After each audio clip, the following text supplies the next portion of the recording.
At FaithFi, our vision is to redeem God's design for money so that people would come to see God as their ultimate treasure. When you prioritize God above all else, your financial decisions reflect your identity in Christ. We're here to provide biblical wisdom and practical tools to help you on this journey. By becoming a monthly FaithFi partner, you're supporting us and actively participating in our vision to help people integrate their faith and financial decisions for the glory of God. You can make a difference right now at faithfi.com/give. That's faithfi.com/give. Now, let's dive into the podcast.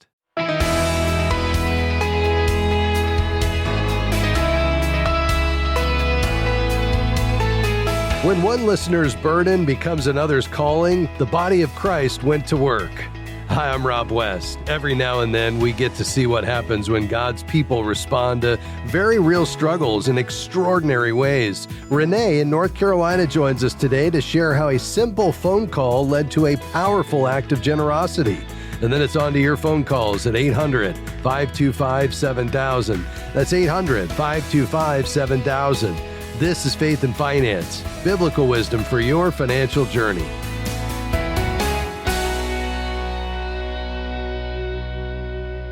Okay, so a few months back, we heard from a widow in North Carolina who's raising her special needs grandchildren on a fixed income. She was carrying a heavy load, including mounting medical debt. That caller joins us now. Renee, we are so grateful you're back with us today. Great to have you. Oh, thank you for having me, and thank you for everything you guys have been doing. It is our privilege, and I want you to take us back to that day you first called. What was life looking like at that moment, and what led you to pick up the phone? Basically, it seemed like I was running out of options. There's a limited amount of money, and the kids were beginning to need more and more intervention, and I wasn't able to supply that. And that was disconcerting. Yes. Things were falling apart. You know, it was like when you have a military spouse that is deployed, everything can go wrong, will. Yes. And that's sort of where I was at. Well, we were so grateful to get your call. And after you shared your story, a listener named Dwayne felt led to help. When you first heard that someone you had never met wanted to step in, take us into that. What went through your mind? I'm still trying to process it. The first thing that I heard was that you were willing to help me find a counselor. That was mind-blowing. And then I get a message, I think it was within the next 48 hours, that there was this person that wanted to help. But why me? You know, there certainly had to be more people deserving than me, but there was this opportunity. And it just had to have come from God, because it was just a fluke that it all was transpiring. Yes. And you don't turn him down. You don't turn God down. That's right. So that's where we went from there. We absolutely believe this was God ordained, Renee. And for those that don't know, we partner with a ministry called Helping Hands. They walk through a careful process in each of these situations, reviewing documents and bills and conducting interviews. I know they met with you several times, Renee. They confirmed the need, and then the bills were paid directly. So when you learned your case had been approved, I want you to talk us through the impact that had on you, and then share the practical assistance that was provided. Well, I still don't quite understand the entire process. I know that there is now a pool of funds that was available to me, and that they could help me with my mortgage. They could help me with food expenses. I had just started going to the food bank, but the kids' doctor's appointments were interrupting being able to go to the food bank. So as inflation was hitting and spiraling, getting help for groceries was amazing. Getting help for gas money as the gas prices were back up. It was just mind-boggling. Oh, I can only imagine. Unfortunately, we have just about a minute left. What would you say, Renee, to Dwayne and the listeners that really prayed for you and supported you during this season? To the listeners first, you can feel the prayers that go out. You can, it's palpable, and it doesn't just happen with the one incident. A series of things happened following this that I knew people were out there actively praying. I'm on cloud nine most days, and I'm able to smile and give genuine hugs and devote my brain to my girls. And that is a God's gift. Yes, it is. That's huge.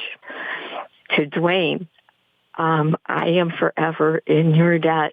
I just found out your name last night, and I can now add it to my prayers for you. Your heart is huge. I don't know your situation, but God bless you. Just truly, God bless you, because you made a world of difference for me and my girls. A world of difference. And thank you. Renee, incredible. Listen, Galatians 6:2, bear one another's burdens and so fulfill the law of Christ. That's what we're doing together. It's a picture of the body of Christ.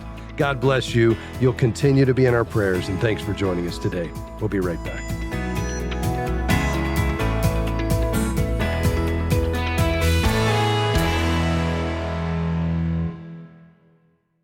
Are you a financial professional looking to grow your practice while offering advice that aligns with your Christian values? By becoming a certified Kingdom Advisor, you'll gain the biblical wisdom and professional credibility to serve clients who are seeking faith-based financial guidance.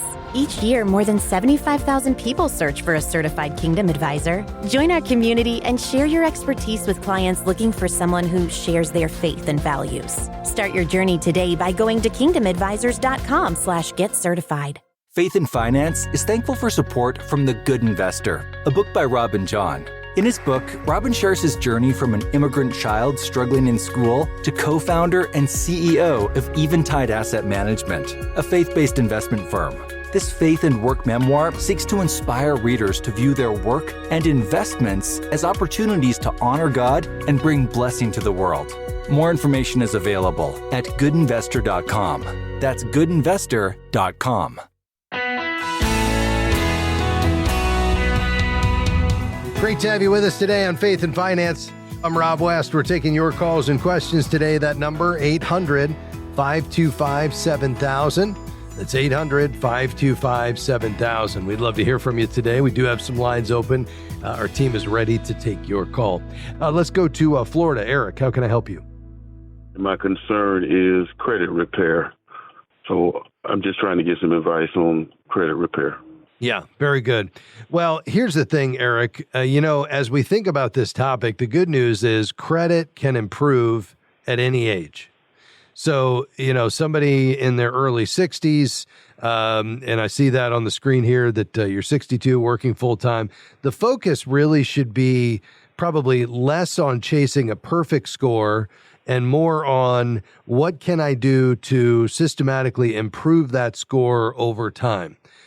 Usually that comes, in the form of focusing on the big factors that help credit, and they're pretty simple. Number one, pay every bill on time. Number two, lower credit card balances, because one of the key drivers of your credit score, which will over time repair your credit, is what's called credit utilization. And that's just a fancy term for what percent of the balance is or what percent of the limit is the balance you're carrying. So if you have a $10,000 limit and you're carrying more than $3,000 month to month, that's going to start to pull your credit score down. You want to be between 10 and 30%. Ideally, we wouldn't be carrying anything, but even if you pay it off every month, if you do it after the end of the cycle, it's still going to be reported to the bureau that, your balance is over that 30% threshold. So pay every bill on time, lower credit card balances, avoid opening too many new accounts, because every new account you open requires an inquiry into your credit. That's built into the formula, and it will pull it down temporarily. And then 4, keep older accounts open if possible, because that history, that longevity of you having old credit relationships, especially ones that are in good standing, that's going to drive toward a better credit score over time. So I think beyond that, I would also be pulling your 3 credit reports regularly, looking for errors or old issues that need to be disputed. But ultimately, it's not about a magic program. Anybody who's, quote, selling credit repair services, I'd be cautious about. Really, the most legitimate improvement comes from what you do on your own through time, consistency, and reducing debt, not costly programs. But let me stop there and get any follow-up questions you have.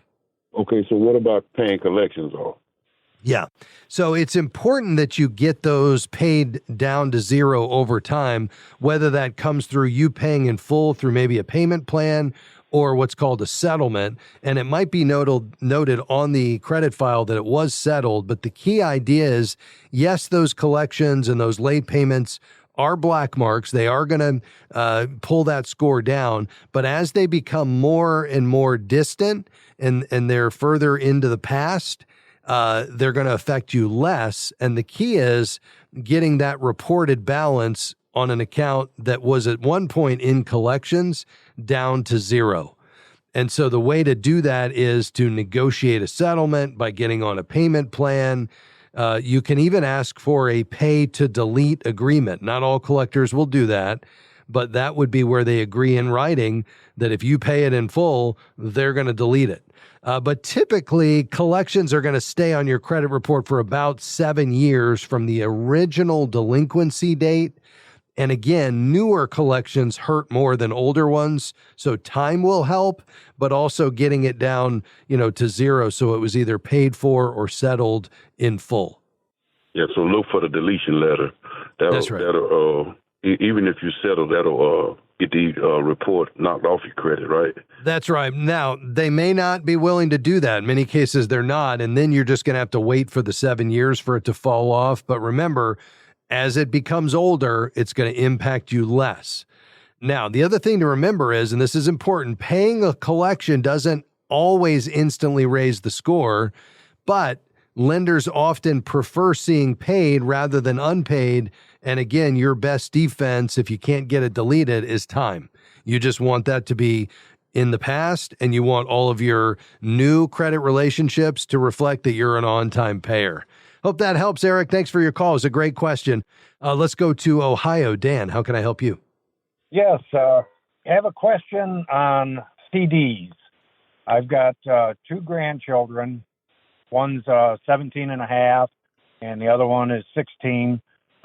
They inherited some money from another relative, and their mother had put the money in a couple of CDs.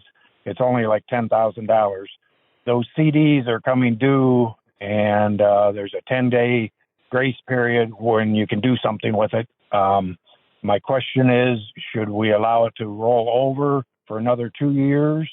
It's getting like 4% interest. Yeah, very good. When we're dealing with a question like this, it always starts with what is the purpose of the money?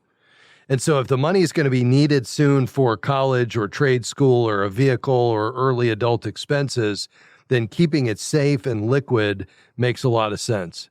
Rolling it into another short-term CD is reasonable if the rates are still attractive, and I would say north of 4% they are, and preserving principal is the priority.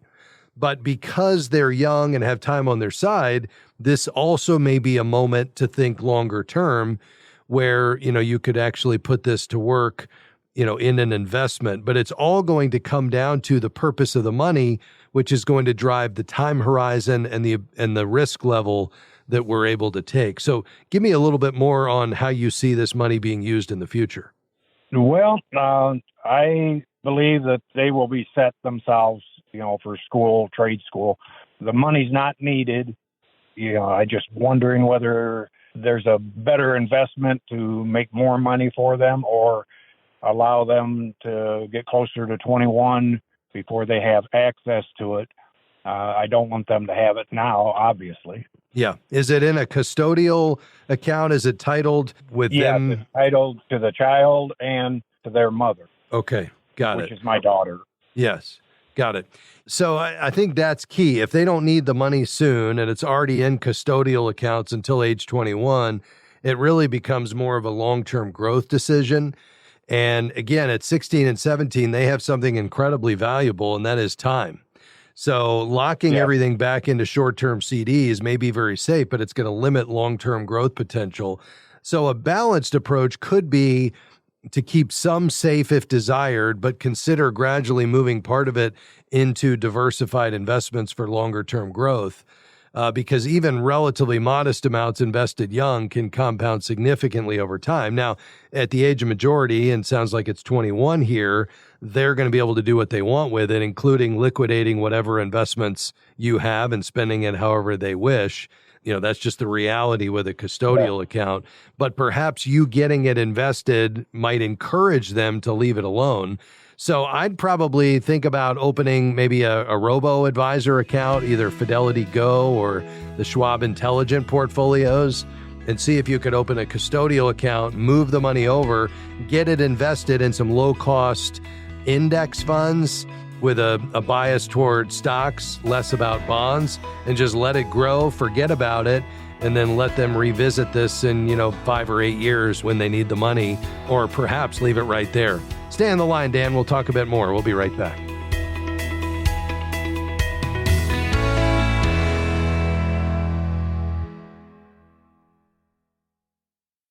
At FaithFi, we believe that money is a tool to advance God's kingdom. When you become a FaithFi partner, you help more people discover the freedom of biblical stewardship and the joy of seeing God as their ultimate treasure. As a thank you, you'll get early access to our newest studies and devotionals, our quarterly Faithful Steward magazine, and the pro version of the FaithFi app.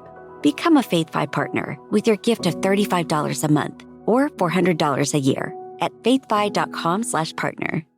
We are grateful for support from Movement Mortgage, who provides residential home loans and reverse mortgage options in all 50 states. Guided by a mission to love and value people, Movement seeks to help individuals and families make informed financial decisions, from buying a home to planning for retirement. More information is available at faithfi.com/movement. Movement Mortgage LLC supports equal housing opportunity. NMLS number 39179. For licensing information, visit nmlsconsumeraccess.org.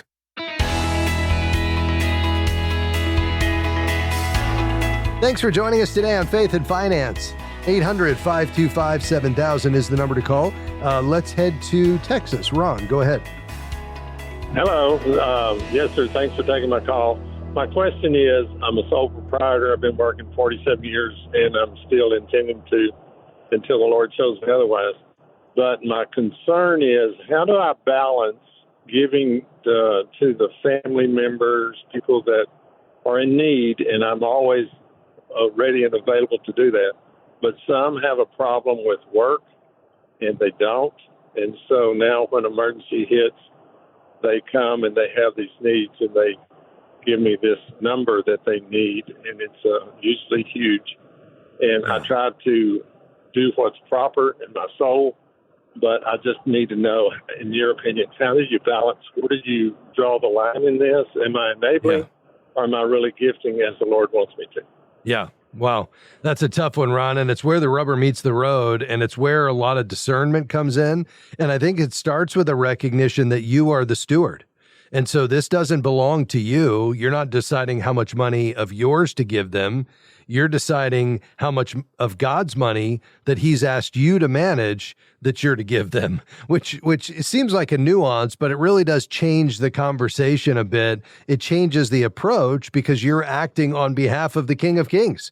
And I love the idea that you want to help your family. That's very generous, but the extent to which you're doing it in ways that enable idleness or threaten your own stability, I don't think is biblical stewardship. And the tension is real here. It's one of the hardest parts of parenting adult children, and that is knowing when to step back. Over time, we need to wrestle with, are we helping a child move forward or delaying lessons they need to learn? Are we offering support or carrying responsibilities that now belong to them? And I think the idea here is that healthy support should encourage progress, not prolong immaturity. And that's an act of stewardship, not only of your resources, but of their formation. And the goal is not to eliminate every hardship, because often what we recognize is that maturity takes root in the soil of challenge, of struggle. And so we want to think through that, pray through that, ask for wisdom, James 1:5, as we discern how to proceed. And so I think perhaps a framework for this, Ron, given that idea, is that we start by deciding in advance, what can I afford to give, if anything, after taxes and business expenses and retirement needs and emergency savings. Maybe you create a monthly giving category, maybe even one for family help. And when it's gone, it's gone. And then the second is set those loving boundaries. I care about you, but I'm not able to keep giving money. I can help you make a budget. I can help you look for work. I can connect you with local resources. That keeps the door open to support without becoming the source of ongoing dependence. Because I think Scripture encourages both compassion and responsibility in these cases. Remember 2 Thessalonians 3:10, if anyone is not willing to work, let him not eat. And then 1 Timothy 5:8, it also reminds us to care for our own household wisely. So we've got to balance the tension between these two things. The stewardship God has asked you to exercise, the ultimate formation and what's happening in your adult child's life or family member's life who's not willing to work hard as unto the Lord, which clearly is part of God's admonition. And thirdly, are you prolonging dependence on you and others rather than the maturing process that needs to occur there? And at the end of the day, there's not a right or wrong answer. It really is a discernment idea for you. Does that make sense, though? Yes, sir. Very much so. Okay. Well, the last thing I'll say is maybe you look to tie the support to clear next steps. Maybe it's progress toward employment or, pursuing education or training or contributing to household responsibilities when it's an adult child living at home, or, working toward specific financial goals or matching the payoff of debt.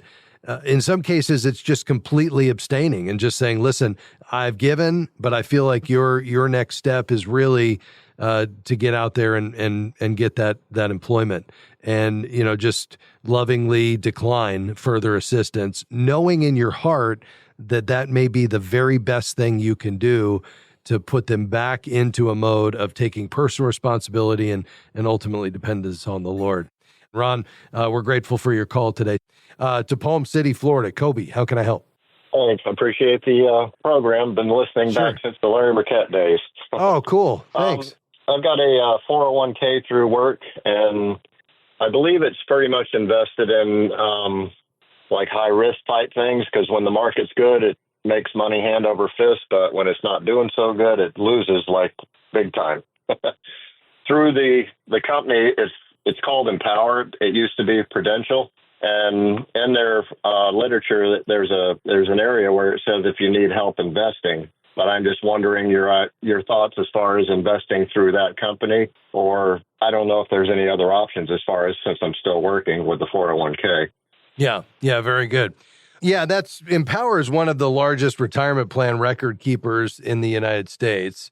So they, offer employer-sponsored retirement plans and the typical range of investment categories. You've got your target date funds, which are kind of the simplest way to make sure that as you're getting closer and closer to retirement, the mix of investments is automatically shifting from aggressive to conservative. Then you've got your index funds, which track the S&P 500. And then there's actively managed funds, both on the bond and the stock side. And then kind of the run of other types of categories, large cap, mid cap, small cap, domestic, international, that type of thing. And then they do have managed account services where they will essentially manage your account for you.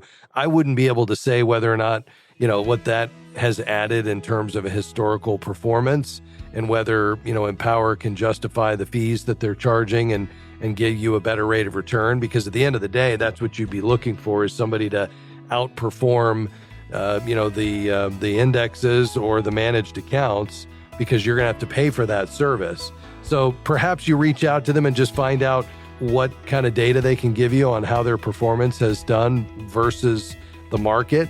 Apart from that, if you feel like you're being too aggressive, the target date fund could be a great option, where essentially you're still kind of in the broad market, but you're ensuring that as you get closer and closer to retirement, you're not too concentrated in stocks, and therefore too aggressive. Does that make sense? Sure. Is there like an average as far as percentage that they normally charge? Yeah, I'm not familiar with them. I mean, I wouldn't be surprised if they're charging somewhere between 1 to 1.5% a year if it's actively managed of the total investable assets. But that would be one of the first questions I would want to know. Kind of, can you give me some historical performance on how your managed account has performed versus the market and the other passive options, and what are your fees? Kobe, I hope that helps. Thanks for your call. Thank you to Tahira, Amy, Omar, Taylor, and Rihanna. We'll see you next time. Bye-bye. Faith and Finance is provided by FaithFi and listeners like you.